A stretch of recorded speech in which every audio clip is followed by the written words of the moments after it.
Every day, millions of Americans over 60 sit down to meals they believe are helping them live longer. They choose whole grains. They add more fruits. They cut out the processed snacks. They feel reassured that they are finally doing things right. But what if one of the healthiest foods on your plate is quietly putting stress on your liver? The frightening part is that liver strain often arrives without any obvious warning. It can show up as persistent fatigue, a dull ache in the upper right side of the abdomen, unexpected weight gain around the belly, or a foggy mind that will not clear no matter how much sleep you get. Most people blame getting older. Few ever suspect their food. Because the liver does not usually announce trouble with a loud alarm. It gives subtle signals, and by the time those signals become impossible to ignore, the damage may already be progressing. In the next few minutes, I will show you 4 foods often celebrated as healthy that can become a hidden burden for some adults over 60, along with 4 safer alternatives. And before this video ends, you may discover that one of the things you eat most regularly is the very food your liver has been struggling with all along. The first food may surprise you because it sits in nearly every American kitchen. You find it in salad dressings. You find it in baked goods. You find it in foods that look clean, natural, and heart-friendly. I am talking about vegetable oils. Now, a small drizzle of oil in a pan to cook eggs is not usually the problem. The problem begins when these oils are used in large quantities, heated repeatedly, or consumed daily through processed and packaged foods. Canola oil, soybean oil, sunflower oil, bottled dressings, store-bought crackers, and commercially fried foods. When vegetable oils are heavily refined and consumed in excess, the omega-6 fatty acids inside them can push the body into a state of chronic inflammation. And after 60, that matters more than many people realize. When the liver is healthy and strong, it processes dietary fats without much trouble. But when liver function becomes taxed, especially in people with insulin resistance, high blood sugar, or already elevated liver enzymes, fat processing becomes a struggle. When the liver is overwhelmed with low-quality fats day after day, fatty tissue can begin to build up inside the organ itself. Think about a retired woman who switches from butter to vegetable oil because she heard it was better for the heart. She uses it to cook every morning. She buys bottled dressings. She eats whole grain crackers. She feels proud of her choices. But over time, she has bloating after meals, wakes up tired, and her doctor finds her liver enzymes quietly elevated. She is shocked because she thought she had been doing everything right. That is the point. After 60, the danger is not always the food that looks harmful. Sometimes it is the food that appears responsible, but is consumed in a form that is too processed or too frequent. So do you need to throw every bottle of vegetable oil in the trash? No. This is about understanding the difference between whole, minimally processed fats and heavily refined ones. Try cooking with small amounts of extra virgin olive oil, using avocado, walnuts, or flaxseed for healthy fats, and flavoring foods with lemon juice, garlic, and herbs, rather than depending so heavily on processed oil products. Sometimes the smallest change in the kitchen can take a surprising amount of pressure off the body. The second food is even more familiar. It is quick, it is easy, it is everywhere. It shows up at breakfast, at lunch, and in foods that look entirely reasonable. I am talking about refined sugar and sweetened foods. Many people believe the only dangerous sugar is soda, so they say, "I stopped drinking Coke, I switched to juice, I am being healthy." But for liver health, the issue is not only soda, the issue is fructose.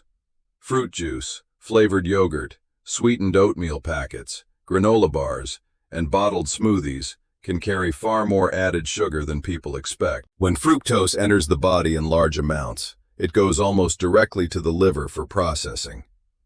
The liver can handle this in small doses, but day after day, the liver begins converting that excess fructose into fat. Over time, this is one of the major contributors to non-alcoholic fatty liver disease, one of the most common and underdiagnosed liver conditions in adults over 60. Picture a grandfather who stops drinking soda and eating candy bars. He trades his desserts for flavored yogurt and granola. He drinks orange juice every morning because it feels natural and healthy. But months later, his belly is expanding even though he cut out the junk food. His doctor finds early signs of fat accumulation in the liver. He is completely baffled because he believed he had already fixed his diet. Natural does not always mean liver safe in large quantities, and the food that replaced the junk food can sometimes carry just as much hidden sugar in a different package. The answer is not to eliminate all sweetness forever. Focus on whole fruit rather than fruit juice, since fiber in whole fruit slows sugar absorption significantly. Watch portion sizes and avoid combining sweetened yogurt, granola, flavored oatmeal, and juice all at the same breakfast if your liver health needs to be watched. Too much of a good thing is still too much, and that saying is especially true when the organ processing it all is already working overtime. The third food is one of the biggest surprises because it has such an outstanding reputation. People use it for weight loss. They add it to cleanses. They call it a metabolism booster and believe it fights inflammation and helps the body burn fat. I am talking about concentrated herbal supplements and green tea extract. Green tea in a cup has a gentle, well-studied safety record, but concentrated green tea extract, herbal supplement blends, weight loss pills, and detox capsules deserve real caution for adults over 60 with liver concerns. The issue is not the antioxidants themselves. The issue is concentration. When plant compounds are extracted and packed into capsules in doses impossible to get from food alone, the liver must process them just as it processes anything that enters the body. High-dose green tea extract, kava, certain herbal fat burners, and multi-ingredient detox blends have been linked to drug-induced liver injury. The frightening part is that these injuries often come from products sold in health food stores and branded as entirely natural. A 71-year-old woman sees a liver cleanse supplement promoted online. She is tired and wants to do something natural, so she orders a detox capsule blend and takes it every morning, feeling hopeful that she is helping her body heal. But after several weeks, she notices a new fatigue, mild nausea, and a discomfort she cannot explain. Her blood work later reveals elevated liver enzymes traced back to the supplement she trusted most. Not everything labeled natural is safe for every person. If you enjoy green tea, drinking 1 or 2 cups daily in its whole form is far gentler than concentrated capsules. If you have existing liver disease, elevated enzymes, or take any medications, do not add herbal supplements or detox blends to your routine without professional guidance. They may not be cleansing you. They may simply be giving your liver more complicated work to do. And now we come to the fourth food. This one surprises nearly everyone because it looks like pure nourishment. It is whole. It is unprocessed. It is rich in protein. It shows up in breakfast recipes, meal prep guides, and health content everywhere. Many older adults consume it daily because they believe it builds muscle, supports energy, and keeps them full. I am talking about protein powder and highly processed protein supplements.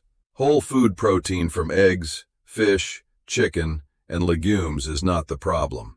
But when protein is consumed in excessive amounts through daily large scoops of protein powders, meal replacement shakes, and high-protein bars, the liver must work significantly harder to process the excess nitrogen that comes from protein breakdown. The liver converts ammonia, a byproduct of protein metabolism, into urea so it can be safely eliminated. When protein intake becomes very high from concentrated artificial sources, this process becomes more demanding. For someone with already taxed liver function or reduced metabolic efficiency, that daily protein shake may be adding a burden their body is no longer equipped to handle. An older man who becomes serious about fitness starts his morning with a large protein shake, has a protein bar mid-afternoon, and adds a second shake after exercise. It looks disciplined and healthy. But for his liver, the daily flood of concentrated protein may be contributing to the fatigue and digestive discomfort he cannot trace to any obvious cause. If you have liver concerns or elevated enzymes, be thoughtful about how much processed protein concentrate you add daily. Prioritize whole food protein sources over powders whenever possible. Ask your doctor or a registered dietitian whether high-protein supplementation is appropriate for your specific situation. Do not assume that more of a beneficial nutrient is always better. Your body after 60 works on a different set of rules than it did at 35. Now, after hearing all of this, you might be wondering, what am I supposed to eat? And I understand that feeling completely. Nobody wants food to become a source of anxiety and confusion. The goal is not to make meals frightening. The goal is to make smarter, gentler choices that leave you feeling satisfied and energized without making your liver carry more than it needs to. The first better choice is extra virgin olive oil. For liver-friendly eating, extra virgin olive oil is one of the most consistently supportive fats you can keep in the kitchen. It is rich in oleic acid, a monounsaturated fat the body uses efficiently. It contains natural polyphenols that may help reduce oxidative stress in liver tissue. And unlike heavily refined vegetable oils, it goes through minimal processing, preserving its beneficial compounds. Use a small amount to sauté vegetables, drizzle it over a finished dish, or stir it into warm grains. It carries rich flavor that makes simple food feel satisfying without requiring salt, heavy sauces, or additives. One small substitution repeated consistently is how better habits take root. The second better choice is leafy greens in reasonable portions, not pressed into daily high-volume smoothies, not combined with 5 other concentrated ingredients in one glass, but whole, lightly cooked or raw in sensible amounts at meals. Greens like romaine, green cabbage, arugula, and butter lettuce are gentle on the liver. They provide folate, which supports liver cell repair, and fiber, which helps prevent the blood sugar spikes that put extra demand on liver function. A consistent, moderate amount of greens at meals day after day builds a far more sustainable foundation than flooding the body with concentrated compounds in a single daily drink. Small, steady, and sustainable is the approach that actually builds health over time. The third better choice is legumes. Beans, lentils, and chickpeas may not sound exciting, but they are among the most liver-supportive foods available at any ordinary grocery store. They are rich in fiber, which helps regulate blood sugar and reduce the metabolic demand placed on the liver. They provide plant-based protein in a gentle, whole food form that does not flood the liver the way concentrated powders can. And they are filling, which means eating them regularly helps reduce your intake of heavier and more processed foods. Add cooked lentils to soups. Mix chickpeas into salads. Make a simple bean dish with garlic, olive oil, and herbs. For someone who has been relying on protein powders or processed convenience foods, legumes offer a genuinely practical whole food replacement that is filling, nutritious, and easy to prepare. The fourth better choice is water with lemon. Water is not complicated, not expensive, and available to nearly everyone. But for people over 60, adequate daily hydration is one of the most underestimated tools for liver support. The liver uses water for almost every one of its metabolic functions. It dilutes bile, flushes waste products, and supports the removal of compounds the body no longer needs. When an older adult is mildly but chronically dehydrated, which is extremely common because the sense of thirst weakens naturally with age, the liver works in a thicker, more concentrated internal environment. Toxins linger longer, metabolism slows, fatigue becomes constant. Adding lemon to water provides a small amount of vitamin C, and more practically, makes plain water interesting enough that people actually drink it more consistently throughout the day. Squeeze half a lemon into a glass of warm water each morning. Keep a pitcher with lemon slices on the counter. Take small sips regularly throughout the day, rather than waiting until you feel thirsty. After 60, thirst is a delayed signal. By the time it arrives, mild dehydration has often already begun. Now let us bring the whole picture together. After 60, your liver may not process every food the same way it did at 30. Refined vegetable oils in large daily amounts may contribute to inflammation and fat accumulation. Added sugars in juice, flavored yogurt, and sweetened packaged foods can quietly promote fat buildup in liver tissue over time. Concentrated herbal supplements and detox blends may add more metabolic pressure than an aging liver can comfortably handle.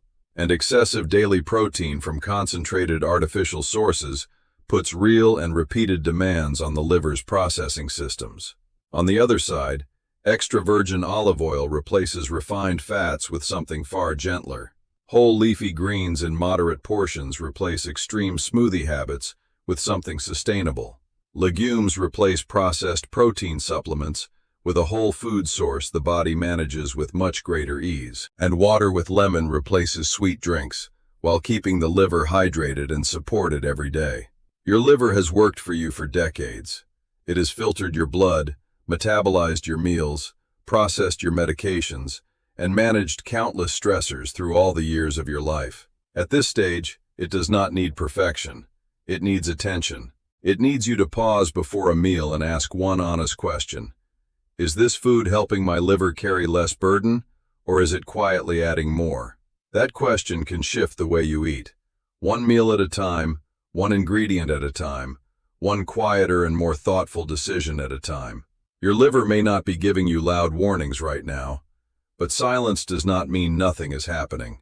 Every meal sends a message to your body, and starting today, you can send a different one. Before we close, I want to remind you gently that this video is for general educational purposes only. It is not designed to frighten you, and it does not replace the guidance of your doctor. If you have liver disease, fatty liver, elevated liver enzymes, diabetes, high cholesterol, or if your doctor has ever mentioned monitoring your ALT, AST, or liver function panel, please speak with your doctor or a qualified registered dietitian before making significant changes to your diet. Every body is different, and caring for your health means listening to your body, asking better questions, and seeking professional guidance when your situation calls for it. If this video helped you understand your liver and its relationship with your daily food choices, please like it, share it with someone over 60 who may benefit from hearing this, and subscribe to Senior Food Coach for more simple, practical, and easy-to-follow guidance to help you stay healthier, stronger, and more independent. Getting older does not mean your body has stopped responding to better choices. Your liver can still benefit from change. Just begin with one better meal, one gentler ingredient, one kinder decision for the liver, the heart, and the body that has quietly carried you through so many years of living. That choice is still entirely in your hands. I hope you have a peaceful, healthy, and energetic day. And as always, take a slow, deep breath, my friend.